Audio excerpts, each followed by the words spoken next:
Good morning and welcome.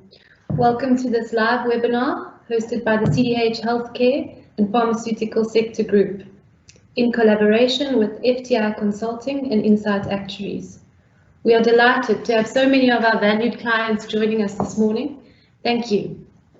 Today we're going to be talking about the future of South African healthcare and some of the lessons that we can learn and are still learning from COVID-19. My name is Susan Meyer. I am a director in the CDH competition practice, and I am very fortunate today to be joined by two industry experts. We have Dr. Paula Armstrong from FTI Consulting. Paula is a doctor of the non-medical variety, and when she's not busy swimming the 11-kilometer channel between Robben Island and Cape Town, she's a practicing economist.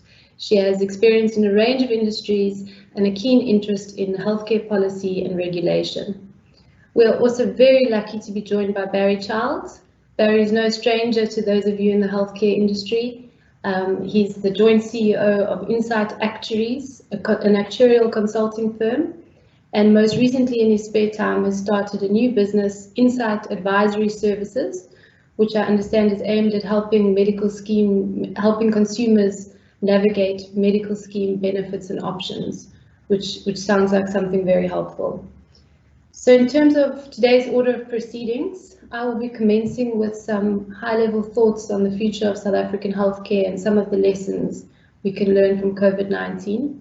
And I'll be handing over to Paula, who will then be focusing on the social, health, and economic consequences of COVID-19 and how that's likely to feed into the future of South African healthcare policy. Paula will then be handing over to Barry, and Barry's going to take us through some of the high-level reforms that are underway in the sector. And we'll try and leave a little bit of time for questions at the end, but please, if you have any questions, type them up in the chat function, and we'll also try and answer some of them as we go. So we've only got 1 hour today, so perhaps we can just jump right in with the first slide. So where we found ourselves right now as a nation is that we have a great opportunity to pause and to reflect on some of the lessons that we can learn from COVID-19 and to engage in some course correction. COVID-19 has placed a spotlight on the many challenges that we face as a country: inequality, poverty, unemployment, but there have also been some wins. In terms of leadership, at the outset we must commend our healthcare minister on his courageous leadership in these unprecedented times.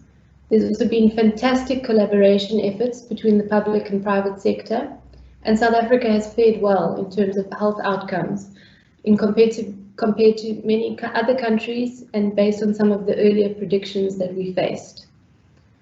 But the grim reality is that we are still, as a country, a far way off from providing all South Africans with access to quality and affordable healthcare. So the need for universal healthcare, which is a right and not a privilege, is not debatable. It is, however, the mechanisms around the implementation of universal healthcare that poses the challenges and stimulates the debate and the disagreement. And with NHI Bill currently before Parliament for scrutiny, we are now at a critical point as a country in our quest to achieve universal access to healthcare. And it is in this context that we reflect on some of the lessons of COVID-19.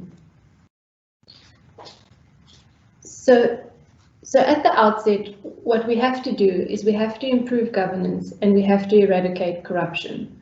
The plague of state capture has been extensive, and the heightened corruption during COVID-19, which affected our most vulnerable communities, has just deepened the trust deficit in South Africa.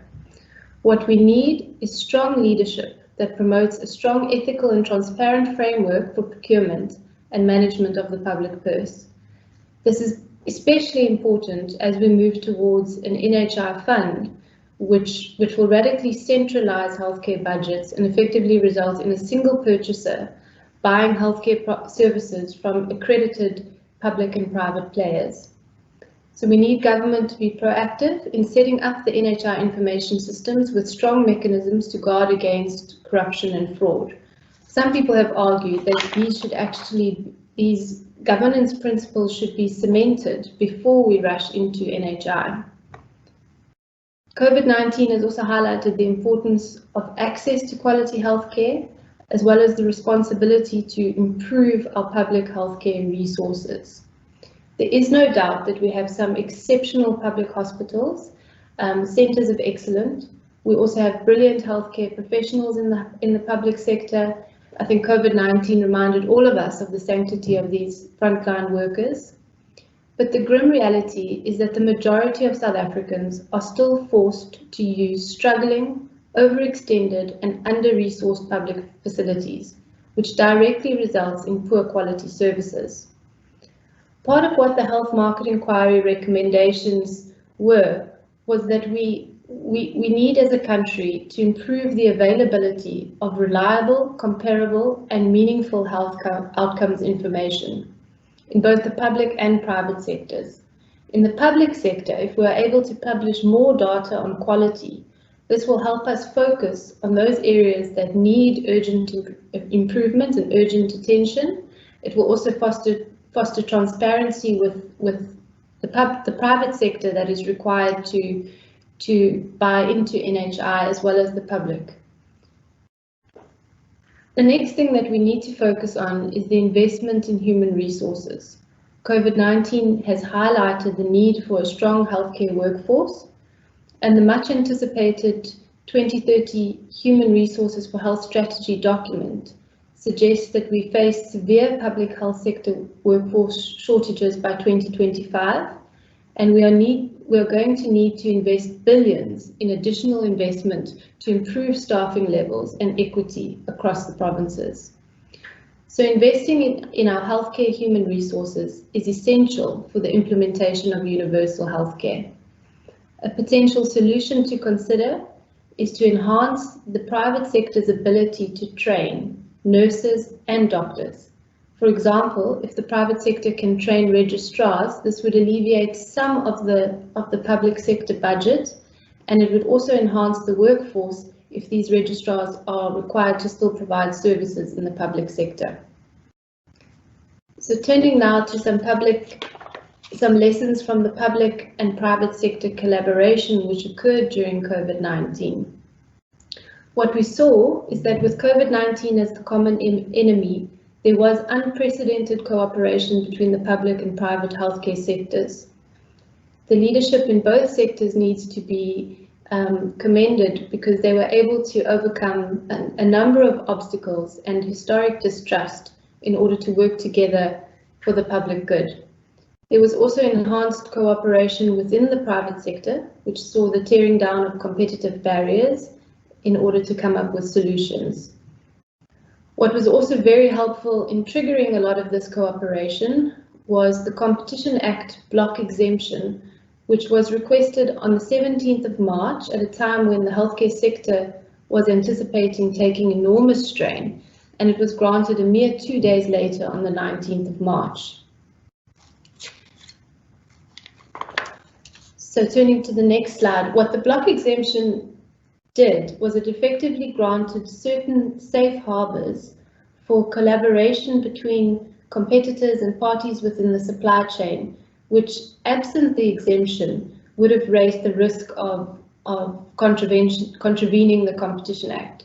So, for example, it enabled competitors to come together and talk about issues such as capacity and utilization, the sharing of critical HR resources, coordination in order to ensure a stable supply chain of essential medicines. It allowed for discussions on collective procurements in order to bring down costs, and it also enabled discussions on the standardization of quality care protocols.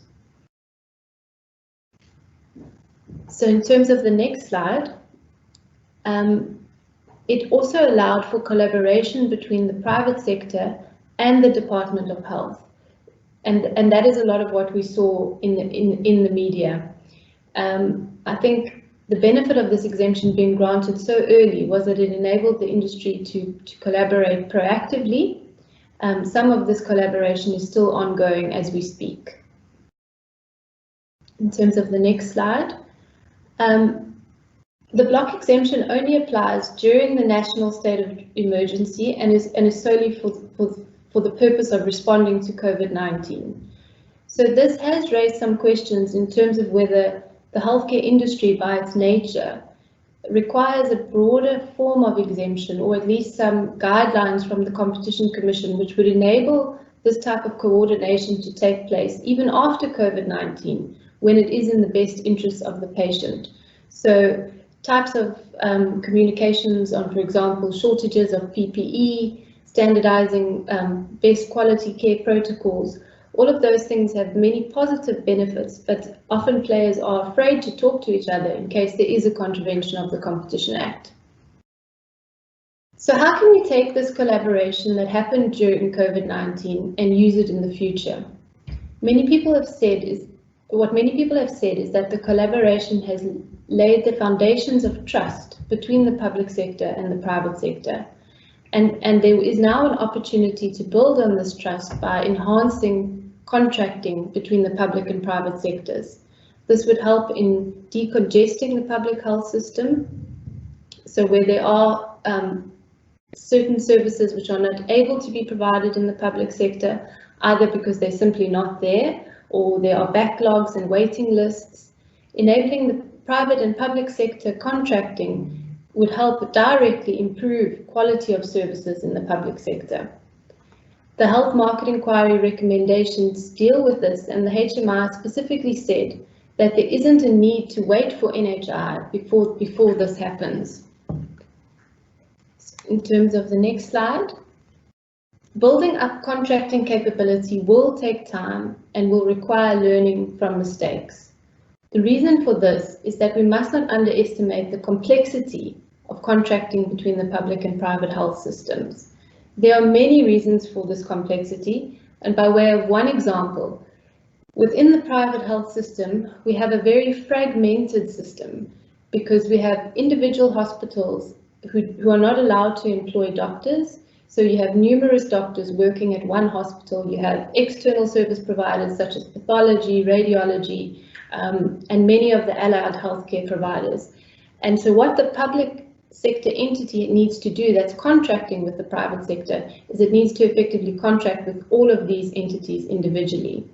So one of the health market inquiry recommendations was an overhaul of the HPCSA ethical rules, which would help foster multidisciplinary teams coming up with global fees, which would then allow the public sector to more easily contract with the private sector, because it would be able to contract on one global fee as opposed to individual contracts with each contracting private sector party. So that is something that we hope to see will happen in terms of the HMI recommendations. What we also understand is that when the National Health Department engaged with the private sector on service level agreements to deal with COVID-19, there was a price that was set by the National Health Department, and we understand that this price was almost a cost recovery price, and in some cases a loss-making price, and that the private sector was willing to agree to this price in the interest of responding to the crisis. But obviously, in terms of going forward and finding each other in a sustainable way, there will need to be an investment in mechanisms to help government better understand the costs so that the parties can agree on fair prices which take into account the actual costs in providing the service. In terms of the next slide, as we gear up for NHI, it is undoubtedly the case that universal access to quality healthcare for all South Africans is absolutely necessary. As everyone is aware, the NHI bill is currently before Parliament for scrutiny, and there's the aim of rolling it out in 2026 at the earliest. NHI envisages highly complex reform with both financial and service delivery aspects.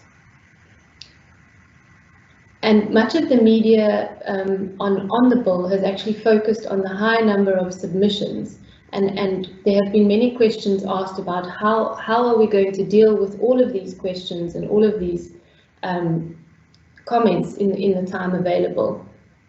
In terms of the next slide. So there are a number of areas of debate and unanswered questions, and the elephant in the room is obviously finding the money. South Africa was facing a recession before COVID-19, and we've now seen in terms of the midterm budget that things are looking quite grim. So there are people asking, is this the right time? Is it appropriate to be rushing into an NHI? And if we don't, what are the costs of not doing so? And I think this is something that Barry's going to provide some insights on. Other unanswered questions include the role of the private sector, in particular medical schemes and private hospitals, and what is the continued role? What are the services to be covered by the NHI? There are also potential competition law concerns in the sense of having one single purchaser who's going to procure services on behalf of all private and public players, and whether that buyer power would not enable the NHI fund to push prices below a competitive level, and whether there might not also be a loss of efficiency and competition in the purchasing market. So there is a very interesting paper by the Inclusive Society Institute called Reimagined Pathways for Universal Health Coverage in South Africa, a critical policy assessment of NHI choices. And one of the arguments of this paper are that the progressive realization of the right to access to universal and affordable healthcare is best achieved by choosing workable programs with realistic milestones over and above unattainable aspirations. So in other words, they argue that we must not discard the goals of the NHI bill, but we're better off and we have a better chance of seeing those goals realized if we break down the policy into more discrete actions that can then be better monitored. So for example, firstly, improving the health infrastructure. Secondly, improving data collection, recording and use of that data in the public sector. Improving quality in the public sector, and so on. So just to touch briefly on the HMI was aimed primarily at private sector reform, but that obviously takes place within the greater ecosystem in terms of which we have a public and private system, and we are moving towards a more unified system. So the HMI commenced in 2014, and its final report was published in September 2019, so more than 5 years it took. And when the Competition Commissioner handed over the report to the Department of Health last year, he said that the recommendations now principally lie in the hands of the Department of Health. We haven't yet seen any of those recommendations come to fruition. Obviously, the Department of Health has had its hands full with the pandemic, so that is understandable. But just something to think about as we move further and further away from the time that the recommendations were made, is just a question mark about the currency of the data that was used. This is particularly important because we know that some of the data that was used in informing the HMI's findings and recommendations came from 2014. Practically, in terms of the process, any regulations that are going to be promulgated in terms of the HMI would also have to be published for comment. So we are still some time away from seeing those recommendations in force. And so one just has to bear in mind the relevance of the data. Okay, in terms of the next slide. So I think the message for today is that there is overwhelming consensus that universal health coverage is an important and essential goal in our country. How do we get there? It's critical for the public and private sectors to join forces and to work together in building the framework for a sustainable system. We need to keep the dialogue that started now with COVID-19 going. And we also, unfortunately, need to be realistic about our current socio-economic situation. And we need to work with what we have. And I think on that note, Paula is going to give us some insights into exactly what our socio-economic situation is at the moment. And I think the last message is just that in order to do more with less, we need innovative ways of thinking. Thank you. I'm going to hand over to Paula now.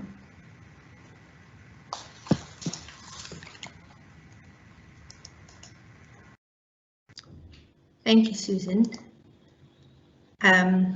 Good morning, everyone. I must apologize in advance. It seems to be bin day in Greenpoint. So when you hear copious amounts of wine bottles falling over, it's not actually in my apartment. It's outside. So I apologize for the background noise. What I'm going to talk to you today about is the socio-economic impact, the economic impact, and therefore the socio-economic impact of what's happened in South Africa as a result of COVID-19.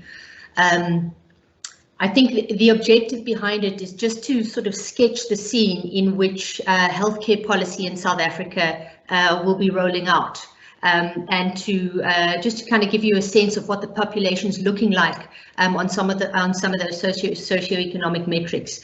So I'll start off by giving you just sort of one slide on where South Africa is in terms of our visible epidemic, in terms of our measured COVID-19 numbers, just to give you a sense of where different levels of alert and therefore where different levels of lockdown were implemented.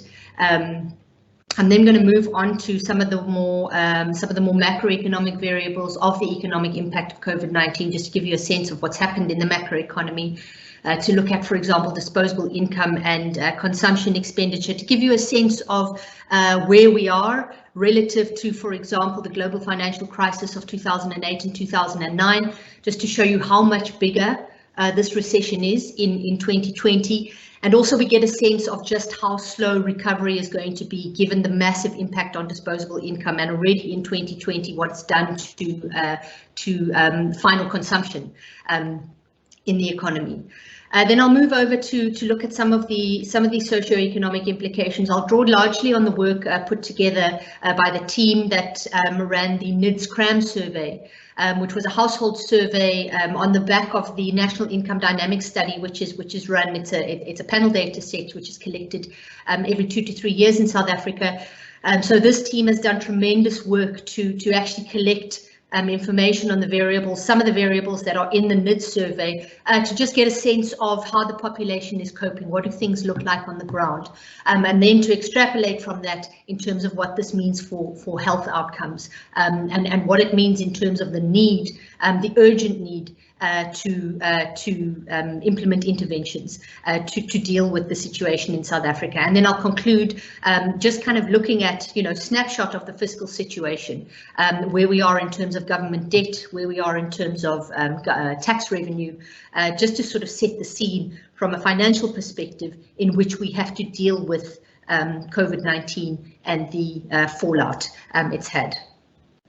So just a very brief overview. I think Barry always talks about the second epidemic of dashboards in 2020. So I'll limit my time spent on this slide, just to sort of give you an idea of what test positivity was looking like and what our cumulative measured cases were when different levels of lockdown, or different levels of alert were implemented in South Africa. So we had these 6 weeks between about the 19th of March and the 27th of April, and I'll show you in a few slides time just what that did to business operations and employment in the country. But during this level 4 and level 5, we had what we could refer to as a hard lockdown, where there were severe restrictions on movements, businesses were closed, and really very little going on from an economic perspective. As we moved into level 3, where we stayed for quite some time, restrictions were lifted somewhat, and as we moved into level 2 and level 1, we are getting back to what we sort of consider normal. So that's just a picture on how long the different levels of lockdown lasted, to give you a bit of context in terms of the impact of these levels on businesses in South Africa. Moving on to the next slide. Dealing with the unknown and its economic consequences in South Africa and internationally. So I think this was one of the when clients started calling me in about February to sort of say, you know, can you talk to us about coronavirus? Can you talk to us about COVID-19? And I'd sort of say, you know, I'm quite busy with other stuff. I'm not sure what this is, you know, until it eventually landed that this would be, you know, probably the theme of everything that we do for the next couple of years. But these were sort of, you know, some of the early pictures that we saw when it came to thinking about what the impact would be in the long term. So theoretically, we'd have this lockdown implemented as transmission was surging, and as we sort of had this exponential growth in transmission, and as cases were becoming more and more prevalent, as mortality was rising, and then as things started to slow down, when we get to a certain point, the lockdown would be lifted, and then we would very calmly, very rationally deal with these transmission surges for these periodic, geographically defined periods of isolation, so the economy could get back on its feet, or we could minimize a lot of the economic fallout, and then eventually we would develop a vaccine and we would move back into our kind of new normal. I think what we've seen internationally is that it looked nothing like this. Certainly what we're seeing in Europe at the moment, with some very hard lockdowns, again in many countries. I think what's been alarming about this year is just how quickly knowledge has moved, and how quickly we've changed our thinking, certainly about COVID-19, but also about economics, macroeconomics, and the impact of this on populations. And just to sort of give you an idea, another very interesting thing about 2020 is that for the first time ever that I've been working as an economist, when we look at data from April, it's actually dated. It's actually not current anymore, and it's not necessarily relevant, which is heartbreaking when you have to prepare slides like this. So I'm going to just talk to you about what's happened this year, and what I want to show you with this slide is just to sort of give you an indication. If you look at the contribution of different sectors to GDP and their contribution to employment, so this is sort of in normal non-COVID-19 times, you'll see sectors like manufacturing, wholesale and retail, these constitute about 18% of GDP, and also about 18% of employment. So these are big sectors in the economy. And this graph at the bottom here comes from one of Stats SA's very early business impact surveys in 2020, where they were looking at the impact of COVID-19 on businesses, on the economy. And you can see that in these two sectors, in manufacturing and in trade, by April, during April, about 65% of businesses were still closed, either temporarily or permanently. And in terms of manufacturing, we're looking at about 45% there. So it just gives you an indication of what this thing has done to operations in the economy. So this is in April. We're now a number of months down the line, and many of these businesses have opened. But in many of these sectors, things just weren't operating. Construction's another one. If you look at construction, about 80% of businesses were still closed in April. And if you think of what this means from an employment perspective and from an earnings perspective, you get a sense of just how big the impact of COVID-19 and the lockdowns has been on the population and on the working population. The scale of the economic downturn internationally has been unprecedented. So this is South Africa's number for quarter two of 2020. Actually, all of these are for quarter two. And South Africa came in here down towards the bottom of this distribution here. So slightly above the UK and Spain. We're sitting here sort of around France, Italy, with a contraction year on year of 17.1% in quarter two. Yes, year on year in quarter two, which is significant. It's massive. We were in a recession before 2020, before where we are right now, but this is significant, and you can just see the scale of the economic downturn internationally by June this year. We haven't got updated statistics for quarter three yet. It's likely to look better. Quarter two did include that hard lockdown period, so there will be some correction and some improvement, but just to give you a sense of what happened economically in the country. And what this has meant for employment and what it's meant for earnings and people actually having money to put food on the table, for example, has been significant. So what I've included here, this figure is actually for the US. But if anything, it'll be an upper bound estimate or rather a low bound estimate of how long South African small businesses can survive without having any revenue. Just to sort of give you a sense that these small businesses have about a 27 cash buffer days. A cash buffer day are the number of days of cash outflows that a business is able to pay out of its cash balances if inflows stop. And you get a sense of how long these cash buffer days are for different industries. So in the restaurant industry, it's about 16 days. And this was an industry that was really hard hit. It remained closed for a very long time, longer than many other industries. Just to sort of get an idea of how badly small businesses were hit. And importantly, small businesses are major employers in this economy. Internationally, that's the case. So small businesses really do contribute a hell of a lot to employment. And they were particularly hard hit. They're just so vulnerable. They cannot withstand long periods of time with no revenue. And we can see that here. This comes from the YOCO Small Business Recovery Monitor. So what they've done is they have recorded the level of transactions relative to where they were prior to COVID-19. That's what this dotted line here is at the 100%. And you can see sort of from the third week of March, just before the lockdown was implemented, you can see in many of these cases, there was a small spike as people got all their things done before we literally went inside for a couple of months. But what's important to see here is just how big that drop has been for small businesses across these different sectors. So in the healthcare, beauty and fitness industry, these guys dropped to sort of below 10% of their turnover pre-lockdown. And this recovery has been really slow. We see retail kind of breached that 100% in about August this year, but it's been much later for these small businesses in food, drink and hospitality, healthcare, beauty and fitness. And just to sort of give you a sense of what this means for revenue, and again what it means for employment, what it means for people actually taking home money to support households. What this graph doesn't show is the number of small businesses that have closed. So this is just a turnover for the businesses that YOCO reports for. You don't see the fallout here, so you don't see businesses that have closed. Just to sort of give you a sense of how slow that recovery is, and even here at level 1, I'm sure this will start to look different as we head into towards the end of the year. But we've had about 6 to 8 months of very, very slow operations in the South African economy. And of course, what this means for unemployment is really the crux of the matter. We're talking about, people actually having money to actively engage in the economy.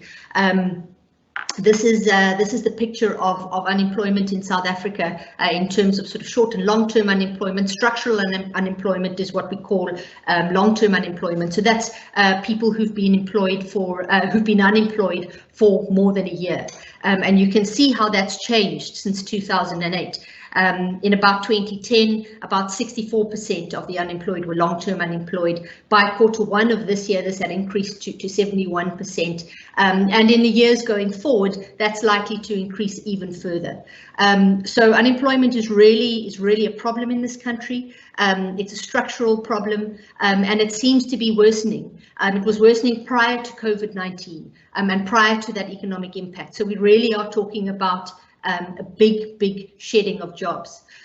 These are the unemployment numbers that have come through. They were released last week or the week before, just to sort of give you a sense of what happened to unemployment during the first 3 quarters of 2020. And you can see that it's been climbing since about 2017. We've got this general sort of upward trajectory. This is in the narrowly defined official unemployment rate. We had this drop during Q2. This was driven by people actually job search behavior. So people who were no longer economically active. There were significant restrictions on movement. So people didn't look for work. Many people just left the labour market, for example. So this 23% is artificial. We've seen it internationally that there's this drop in the economically active population, and Q3's results corrected for that drop. So by the official measure, we are at above 30% unemployment, which is an unemployment crisis by any measure. If we look at a more arguably more realistic measure of unemployment in the country, the expanded definition. So the expanded definition also takes account of people who would take a job if they were offered a job but are no longer actively seeking. We call them discouraged workers. So they're not looking for a job but are available to work and would take a job if they were offered one. And this is at about 43% at the moment. You can see that there was no dip in that during the second quarter, but these are phenomenally big numbers, and I think what it means in terms of socio-economic well-being for the country is really quite serious. This was a headline by Nick Spall in the Financial Times after the Q2 employment statistics were released, and what he shows there, what he points out, is that the last time we were at 14.1 million people employed in the economy was in 2011-2010. In other words, we've lost a decade of employment creation in the second quarter of 2020. So we really are looking at massive job shedding. About 2.2 million people have lost their jobs, and out of those who are still working and receiving pay, about 20% in Q2 were on a reduced salary. So what this means for disposable income and for people's ability to, the country's ability to spend our way out of this recession is really, really not good. And just to give you an idea of what this looks like on a kind of macro level, looking at final household consumption expenditure, so we can kind of use this as a bit of a proxy for how the economy is doing, how people are spending, how buoyant the economy is, whether there is actually economic activity going on. And I think it's such a useful picture because it shows you what happened to final household consumption expenditure. This was a big drop by all accounts between 2008 and 2009. Was about 3.4%. COVID-19 by Q2 in 2020 we dropped 15.82%. Just to give you an idea of the scale of the economic recession that we're looking at here. Also, just in terms of forecasted GDP growth and disposable income growth for 2020, this is also just a measure of how quickly we are likely to move out of this recession. Disposable income growth for 2020, there aren't any final numbers out yet. Obviously, we're still in 2020, but it's projected to decline by 5.7%. I think it's going to be bigger than 5.7%, but this is what we're thinking at the moment. But these are again, relative to what happened in 2008 and 2009. It's about double. No, it's about 6 times the size of the GDP decline, and just less than double disposable income decline. So I think in terms of the economic context in which we have to look at a recovery, things are going to get pretty hard. What this means for the socio-economic status and health outcomes, and how this kind of sets up what we have to do with healthcare in this country is really important to consider. So I think. This is a slide we use often just to sort of contextualize South Africa and South Africans relative to the rest of the world in terms of where we are from a healthcare perspective and our complex burden of disease. It's very high and it's complex. So South Africa relative to other countries and peer countries, these are the BRICS countries here, and also some other countries of similar levels of economic development in terms of where we are from a health perspective. So disability adjusted life is essentially the higher your DALYs, the sicker your population is. And relative to every country listed here, our peers and countries who are at the same level or lower levels of economic development, South Africans are really sick. Our burden of disease is really high. And this was, kind of in terms of 2020, this was the start line. This is where we started. So South Africans are sick. We have a high burden of disease and a complex burden of disease. And And what we know internationally, there's a big literature on the social gradient in health, and I think this is something that's really important to focus in on. The social gradient in health essentially means that there's this positive correlation between your socioeconomic status and your health outcomes. So the wealthier you are, the richer you are, the higher up in the income distribution you are, the better your health outcomes are, for a myriad of reasons. There's some great literature on it if you're interested in looking at it. And this is comparing across countries, so looking at their per capita GDP and life expectancy at birth. And South Africa is over here. So given our level of economic development, we actually perform quite poorly.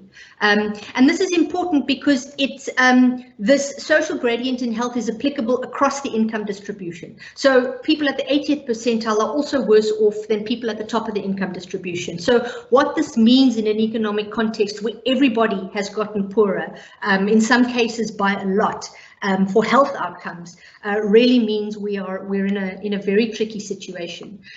Just looking at the distribution of South Africa's population, this is from the NIDS survey. By 2017. By 2017, more than 40% of the population was still in chronic poverty. That means that they were observed as being in poverty in 2 waves of this survey, so over multiple years. Interesting that you can see that increase in 2010 as a result of the global financial crisis. So the population is really, we have a poor population. A poor population who do have a high burden of disease. And just looking at the impact of COVID-19 and unemployment on different parts of the population.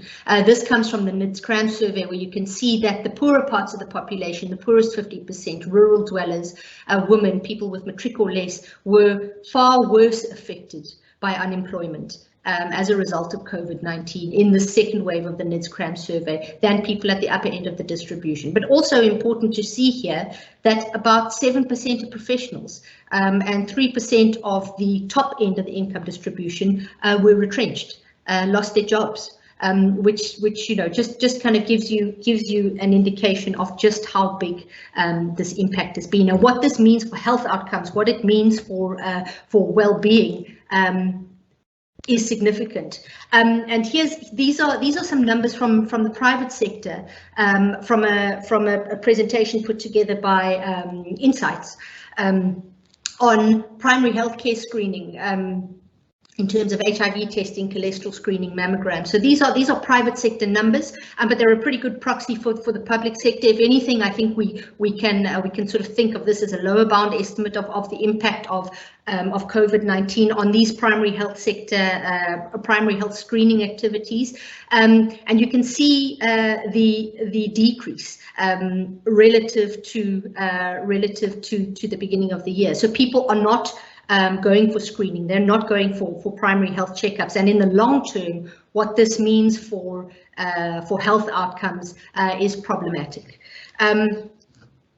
So in conclusion, we have this situation where the population has become increasingly poorer. Many more people will be reliant on a public healthcare sector. We're not sure how many yet, but we have a much poorer population, and we are expecting significant decreases in health outcomes. Not only because people are poorer, but also because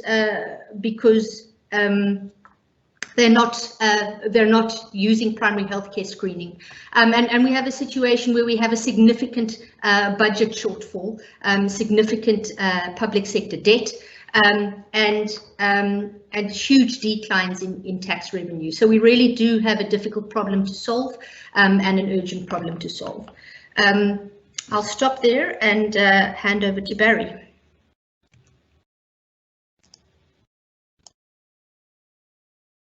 Thanks, Paula. As always, a fantastic presentation that tells us what's going on at a macro level. Next coffee's on you for putting me under some time pressure. But Apologies. I'll try and get through the main points as quickly as I can. I am going to rush a little bit, so please, the presentation will be made available after. But if you have questions, please let me know. And you can also send them to me by email if you like. I can stay a little bit after the allotted time if there are any persistent questions. Okay, so let's get into it. Where to from here? That was the question that was put to me by Susan. Okay, just very quickly to set the scene, not dissimilar to Paula's, but I wanted to give you a little bit more detail about how the financing situation looks for healthcare in South Africa.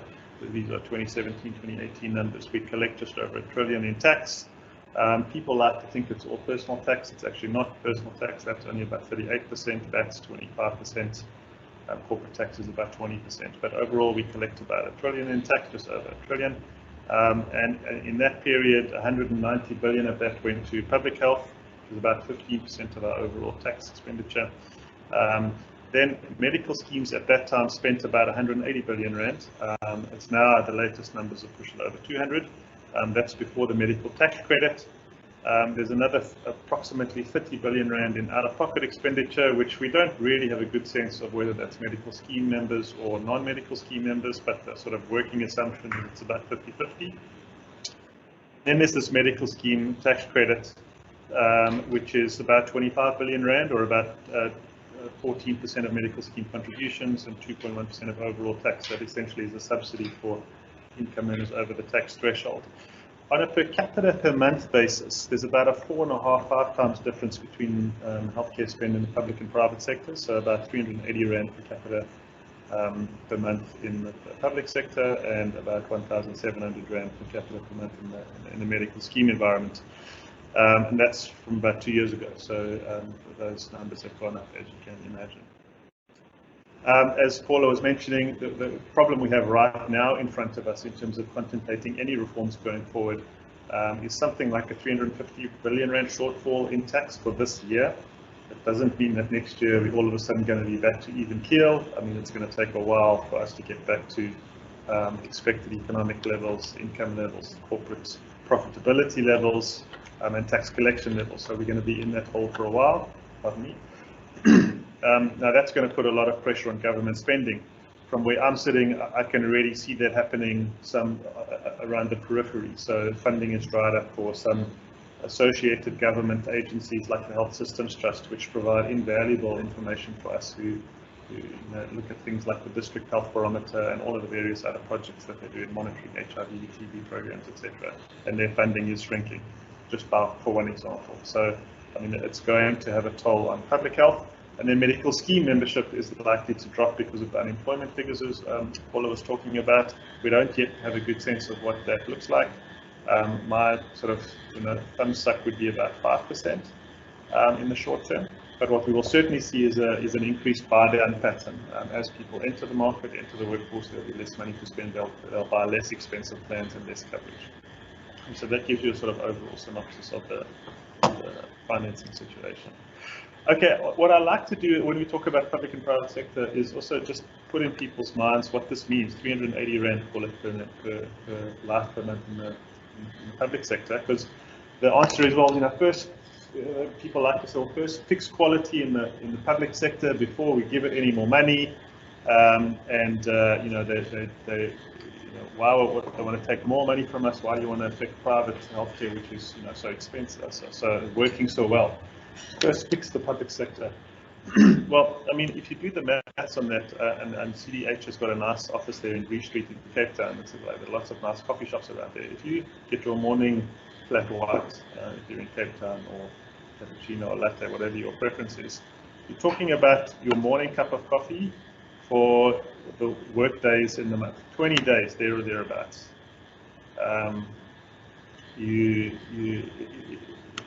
going to have spent the same amount of money that the government has to spend on 35 plus million people. That's basically your budget that you've got to spend. So it's not a lot. There is a funding shortage. It is low on a per capita basis, but we must acknowledge that the money could be better spent. There is a lot of wastage as well. But it can only go so far. That's the point I wanted to make about it. You're looking at it like that. The private sector, on the other hand, has all sorts of different problems. And again, people like to say, well, just leave the private sector alone. It works so well. And when it works, I agree, it works fantastic. But when it doesn't work, and it has many problems, as Susan was mentioning, highlighted by the HMI report, remain, after 20 years of P&B reform and other things, there remain significant opportunities for cost reduction, lower prices, much better benefit design, more efficient use of resources, rationalization of benefit design. Why does one medical scheme need 25 different options to take to market? It doesn't make much sense.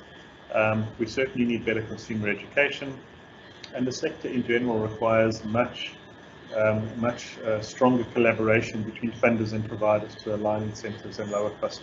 What we have here is a tool that we use at Insight, which quantifies the benefit richness of all of the medical scheme options in the market against their cost. And so what you see is this incredibly fragmented environment, fragmented risk pools. We don't have risk equalization mechanisms, which were also spoken about in the HMI report. If you're in the open market, you just have way too much choice, and that's why we got into that market, as Susan was talking about, to help people sort of think about how they can choose the best option for them. If you're at an employer where there's a restricted scheme, you have less choice, so that's not so much of a problem. But still, the private sector has not done itself any favors over the last 15 to 20 years in terms of improving access and lowering cost, and so a lot of work remains to do there.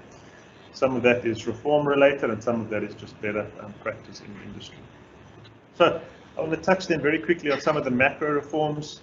We talk about the NHI. NHI is predominantly a financing reform, so the money will be collected and pooled and spent, dispersed in a different mechanism than the current public sector process. It's supposed to be one fund for everybody. There's still a lot of work to do, particularly for folk in your profession, in the legal profession, around the sharing of roles between the National Department of Health, the Provincial Departments of Health, and the NHI.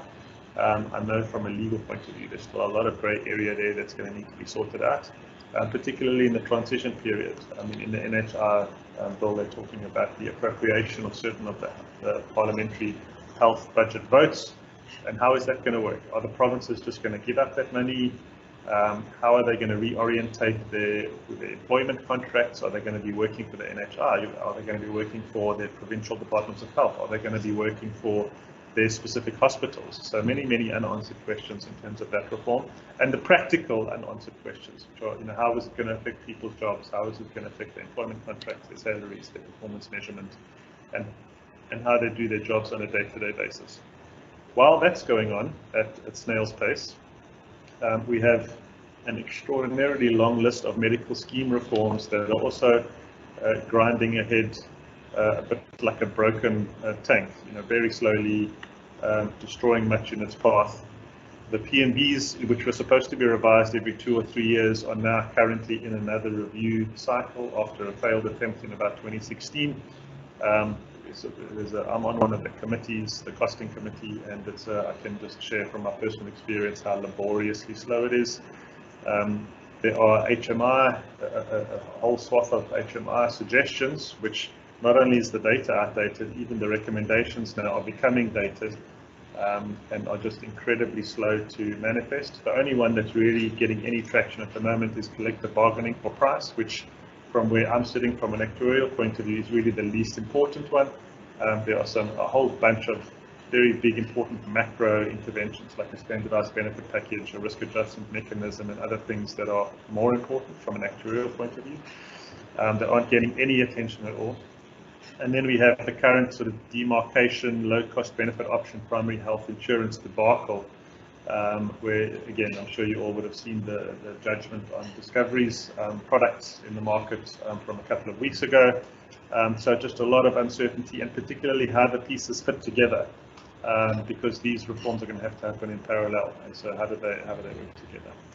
I won't talk about progressive expansion because it'll take too long, but the idea there is about, as the NHI expands, the role for medical schemes would shrink, and how is that going to play out over time. We really have no idea. There's no clarity yet on the role of medical schemes in the context of an NHI package. And there's some concerning elements in the bill, which I'm sure you are aware of, in terms of the powers given to the registrar.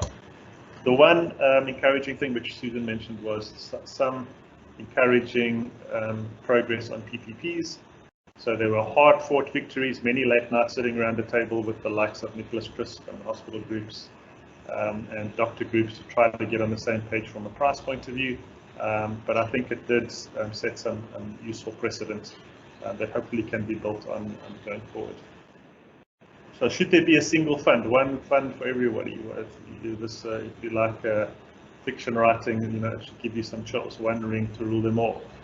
Is this a good thing or a bad thing? And I think what concerns me, again, from a funding and actuarial point of view, is the likelihood that out-of-pocket spending will increase.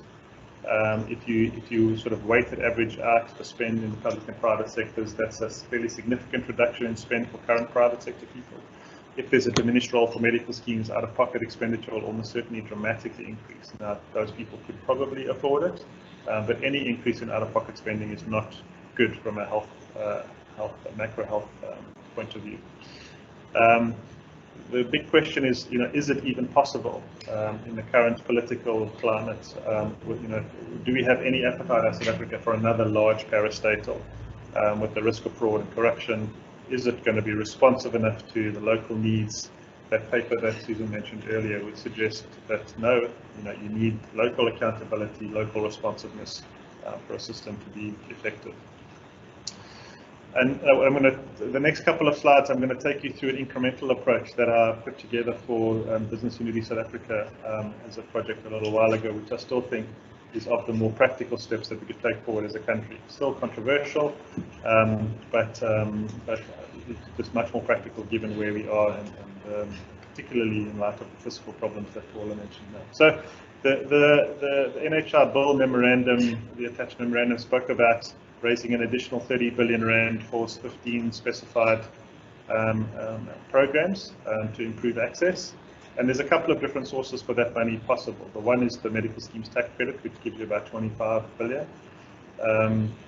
or a 1.5% payroll tax on all income earners above the tax threshold, which in the current climate would probably be too onerous, or a 4.5% income tax on all current non-medical scheme members above the tax threshold. So this is really an interesting finding of the analysis that we did, which was that there's a sort of missing middle of people that are earning above the tax threshold, but they don't contribute properly to any system. They aren't paying medical scheme contributions, and they're probably not paying their fair share towards public health.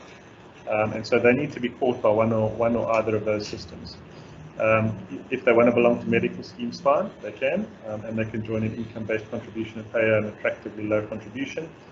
Or they should be paying an additional NHI contribution, if you want to call it that, into that pool, into the public pool, so that they're paying their way, paying their fair share, as opposed to being free riders in the system. So one reconfiguration would be something like this as an interim step. So the same kind of tax pool collection that we have at the moment, the money from the tax pool would get allocated to the NHR fund. So this is the way they talk about it now, that there would be an appropriation of current healthcare budget votes at Parliament, and those would go into the NHR fund instead of into the provincial equitable share budgets allocated to the provinces. Obviously, there would still need to be a budget for the National Department of Health and other earmarked items. Now, if you're not a member of a medical scheme, then you should pay into that fund an income tax of 4.5%, there or thereabouts. Bear with me on that.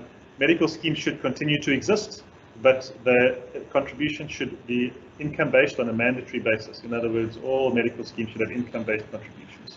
The medical scheme tax credit would still exist, and there would need to be a required risk adjustment or risk equalization mechanism.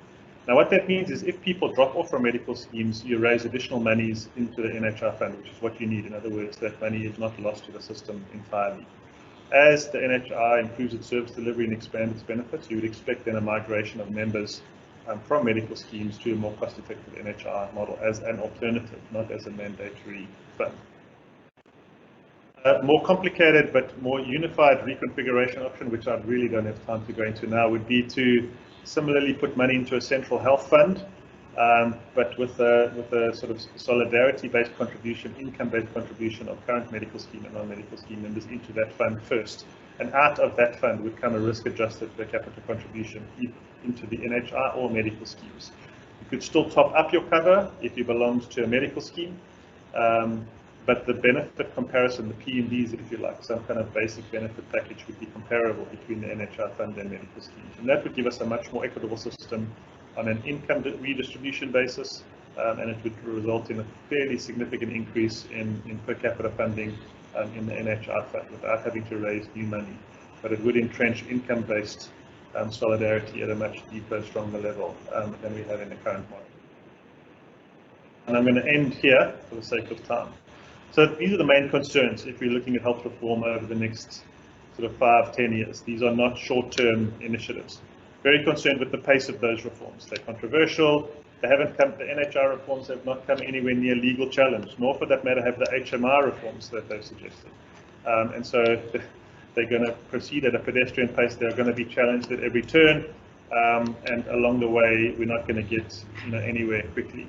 They are complex. The broader legislative impacts, this is again a field day for you guys. It's very hard to get right, very easy to get wrong. Many mistakes are going to be made along the way. I just saw another article this morning about the Life Esidimeni survivors and family members still have not been paid the settlement that they were promised. And so, there's an enormous amount of complexity coming here with any kind of reform. Affordability concerns, as Paula mentioned now, deep concerns, recession before COVID, now really falling in a hole, rating agencies downgrade, shortages in tax collection, increases in unemployment. It's very, very difficult to drive progressive reforms with such limited spending ability. And then the sort of one headline concern actually is, do we have the regulatory capacity to deal with the required reforms? My answer to that, unfortunately, would be no. At the CMS level, the capacity is dwindled, technical capacity has dwindled to such an extent that we're struggling with the most basic things at the moment. At a national level, there's some very, very competent people, but do we have the capacity to deal with the politics, the technicalities, the complexity, and to overcome the challenges that are presented by affordability, etc. Unfortunately, my view is no. So where does that leave us? Probably status quo for a long time still, with very slow reforms, but hopefully incremental improvement in service delivery and progress towards universal coverage along the way.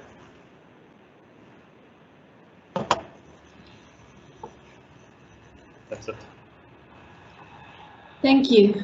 Thank you, Barry. Thank you, Paula, for those fascinating insights.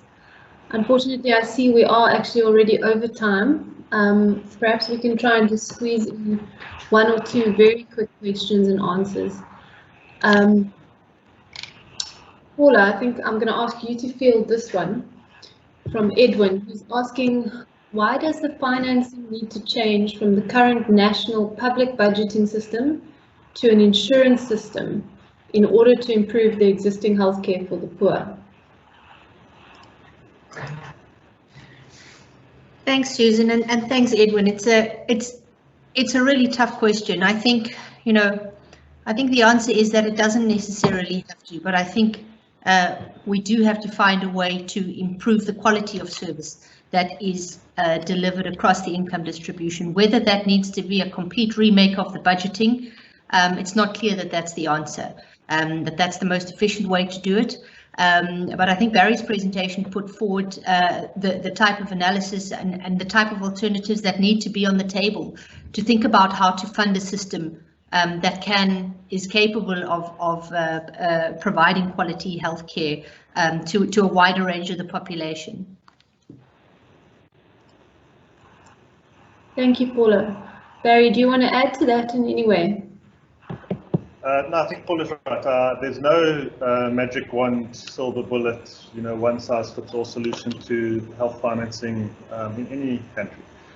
Each country has its own peculiarities, health reform history, and strengths and weaknesses, including our own. South Africa's strength, which people don't give us a lot of credit for, is very low out-of-pocket payments by international standards. Structurally, we have a universal healthcare coverage system, but it's just not as effective as it could be. And the quality of care, as Paula mentioned, firstly isn't being measured systematically, but we have a good sense, at least in the public sector, that there's a lot to be desired there. So, I mean, this is one of the areas where there's been some criticism of NHI reforms. That, you know, financing is just shuffling the deck without really changing the fundamentals. What you need are significant improvements in accountability, local responsiveness, etc. And some more money probably, and a better allocation of that money. This is, I guess, one big bang attempt to try to fix that, but it does come with significant risks. Apologies, I can't switch my camera on for some reason. It's giving me technical issues. Okay, thank you. It seems like we have a lot of complexity and a lot of work ahead of us. Unfortunately, we're just out of time now, but we will do our best to try and get back to those of you that have answered questions. We'll try and follow up with some emails. And it does seem that the NHI is a topic in and of itself for another day. So hopefully in the new year, we can arrange some more sessions where we can grapple more closely with some of the intricate issues behind NHI. Thank you all so much for attending. We really appreciate it, and we'll be in touch soon. Thank you. Goodbye.